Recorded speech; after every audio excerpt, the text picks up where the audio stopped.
Welcome back to my YouTube channel. If you have ever wondered on how to make sure you have an effective way whereby you don't get misused or mismanaged by people around you or people outside you, today we are going to be diving into the 48 laws of power, and we are going to be looking at law 11 to 15, where it describes how to take steps on how to protect one from outside intruders. So let's get straight into the video.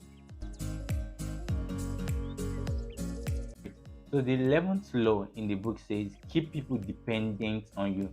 And so when it comes to keeping people dependent on you, they have to be really needy of you or wanting of you. So you can be able to have a freedom whereby you control your time and not allowing them to pace you around. And a good example that can be shared or that can be related to is, let me say, a work environment whereby you have workers. You want to be able to arrange a schedule whereby the schedule revolves around the product of the company or of the activities that are to be done.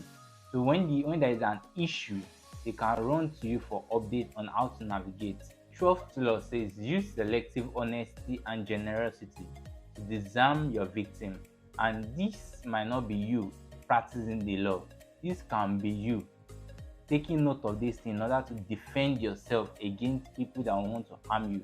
So the example that I was given in this scenario was a rich man whereby he is used to giving people money and people scamming him and people wanting to take from him. So there was a certain, how will I say it, I'll not call him scammer, let me just call it a certain scammer came to him saying that if you are going to give me this certain amount of money, I'm going to double it in 2 months and bring it back to you. And he didn't want to give the person the money, but out of he didn't know what happened, but he happened to give the person the money. Just say, since the money means nothing to him, he still gave the scammer the money.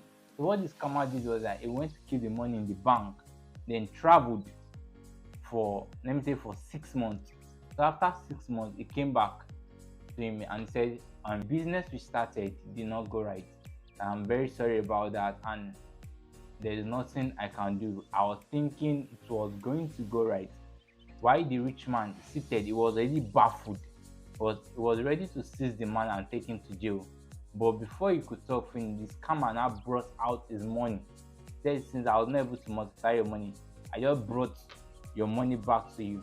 And the man was like, wow, I've never experienced this kind of thing whereby someone I don't really know, a stranger, will come to me and tell me about a business, then the business fails and he refunds my money. That has not happened to me. So he earned the rich man's trust, taking things from the rich man in minute forms whereby he will not be able to detect. So gaining his trust gives him more room to damage him. So we need to pay close attention to such persons. 13th law says that when asking for help, appeals to the person's self-interest and never to their mercy or gratitude.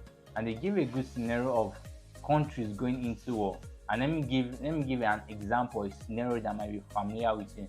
Let me say US and Japan are about to fight, and we have a middleman country that could help them. Let me say China, for example. Now imagine US trying to tell China that I have helped you in the past. We provided sheltered for your people when people were in war back in 19 something. We helped you. He said doing that kind of thing place that country in a guilt whereby they feel demanded to help you, and said such acts does not usually work out. You want to pay in the person's self-interest whereby you are looking at the future, telling them that if you support me in this war, this is the benefit of what you are getting. This is the movement of how we can capture other countries. The person is more liable to work with you based on the result that he's expecting, not the action of results done in the past. The 14th law says pose as a friend and work as a spy. And so when it comes to posing as a friend, you want to be very, very close to the person, or you want to be able to get in a close distance to your rival, whereby you gather enough information to know the steps which they are going to be taking ahead, so you can determine their movement or reverse their action.